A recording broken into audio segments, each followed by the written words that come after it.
Bismillahirrahmanirrahim. Assalamu alaikum. Today I would like to talk to you regarding flat feet and its management. Flat foot is basically a very common and progressive condition where the foot loses its normal structure, and so is the weight distribution system. That does not affect only foot by itself, but also it has a great impact on the rest part of the body, especially knee joint and back. Foot has got generally three arches, which are medial longitudinal arc, lateral longitudinal arc, and transverse arc. Now these three arches, they make the weight distribution system. That means most weight is taken on the calcaneus, head of the big toe, head of the small toe. The rest part of the foot is intact to the ground, but it may not take any weight of the body. But in flat feet, where one of the all the arches are collapsed, the foot start taking weight of the body and the areas which are not born for this purpose. So as a result, the person is in pain, he has fatigue, he has blisters, he has discomfort, and he has a lot of stress in the shin part, and he cannot walk for a longer time, and because his weight distribution system is lost. So if this condition is allowed for a longer time, then the person is getting problem in the knee joints, and then eventually in the back. So foot, basically being the base of the body, is supposed to be in a stable condition, an aligned condition most importantly. So then the rest part of the body is also stable. Now when the foot collapses, what happens that the bones of our foot, they also shift from each other. So if you see the calcaneus in the very normal foot, it is very stable and straight. If you see the navicular bone, it is right in the right position, it's quite high. At the same time, if you see a foot which is in pronation, which is flat, you see the navicular bone, it is almost on the ground. You see a calcaneus bone, it is twisted outward, which we call valgus. So the heel is in valgus, and the middle part of the foot is collapsed. As a result, it pushes the forefoot outward in abduction, and you can see the bunion of this patient. So that means that when there are any changes in the hind part which take most weight of the body, then the middle part and the forefoot is severely affected. So normally you will see in flat feet cases that the toes are really deformed, they are not aligned. So this condition, which is getting now flat, that can get worse and worse if not supported, because when the bone move from their places, the joint become very stiff, and there are tremendous pressure on the ligaments, tendons, and fascias, and the deformation start in the foot.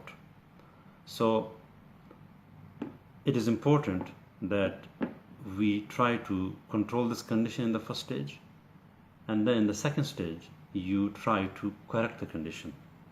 So containment is must, and then correction. Direct correction approach is normally not accepted by the patient, because flat feet are very stiff feet normally, and they don't accept pressure easily. So it is very important to be very gentle. That means that a physiotherapist must help to stretch out these joints to make them flexible, mobile, and if the foot is more flexible, that means it can accept devices easily. So stretching of the all foot joints is must before we try any device. are along with the use of the device, it is important that we continue stretching our foot joints, so we get maximum benefit out of that. Now, to control this condition, we have a few solutions. The number one solution is that we have hard arches like this stiffer one. They come with a medial arc is very stiff, and you don't have transverse arch here, but if needed we need to build that one too. So then you see a little higher arc, the medial arc, and you will also notice in these insoles that there's a posting to the heel part. That is for stability purposes. And in some cases, if you want to control the pronation, then we will apply a medial wedge to the heel part. So you see this is quite thick, and then it becomes thin and eventually zero. So that is we call the medial wedge, and it is important for the control of calcaneus deviation, or what we call the valgus heels. These medial arches will come in too many profiles. You can have them low, you can have them high as per the patient requirement. In some insoles you will see they are cup type. So you see the heel part is quite cupped here. So that means it has better grip on the calcaneus, but at the same time it put a lot of pressure on calcaneus. So as I said earlier, stretching is must when you recommend these kind of devices, because they give perfect control, but it depends if the patient can afford that amount of pressure. Otherwise it will cause blisters, it will give him pain, and again the patient will not accept this easily. So these hard arches are very supportive, and you can easily use inside the shoes and just slip them inside. But we cannot use these hard support all the time, because they can make the foot stiff, and eventually it can make the foot muscle very weak. So along with these support, we recommend insoles which are really flexible. Now these flexible are, we also call them sports insole. So these insoles are basically for the purpose to allow a lot of foot movement. That means that we need to mobilize the foot. The foot, all joint must move at certain part of the day, so you don't get muscular atrophy and the joint remains flexible. They will not become stiff. Otherwise, correction with stiffness, that is normally not needed. So to keep the foot moving, we need all these soft insoles to be used periodically, and even for sports purposes the patient can use these kind of supports. They are not that soft, but they are flexible, they are supportive, and they certainly allow major movement of the foot. So they are made of high resilient forms. They don't get compressed easily, and they are supportive.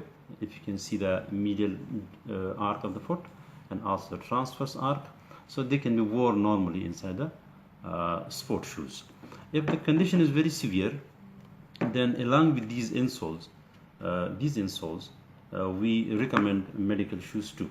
Now these kind of medical shoes are very good to control the pronation, and especially in children if there is associated knocking tendency of the knees, valgus knees, then these shoes are highly recommended. These shoes normally with a high ankle, very stiff heel counter, that means no calcaneus deviation, and they come with a special Thomas heel that is medially elongated to control the pronation of the foot, to support the navicular bone, so it will not slip anymore.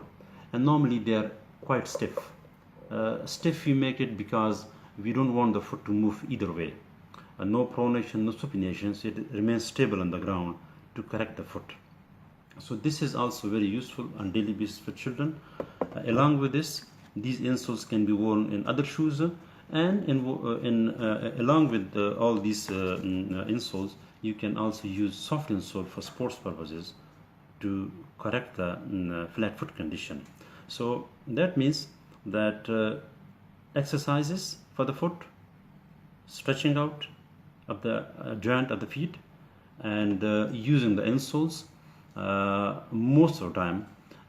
Sometimes allow the patient to walk bare feet so he can mobilize all joint of his feet, but most of the time he should use whether the medical shoes or he should use the insoles.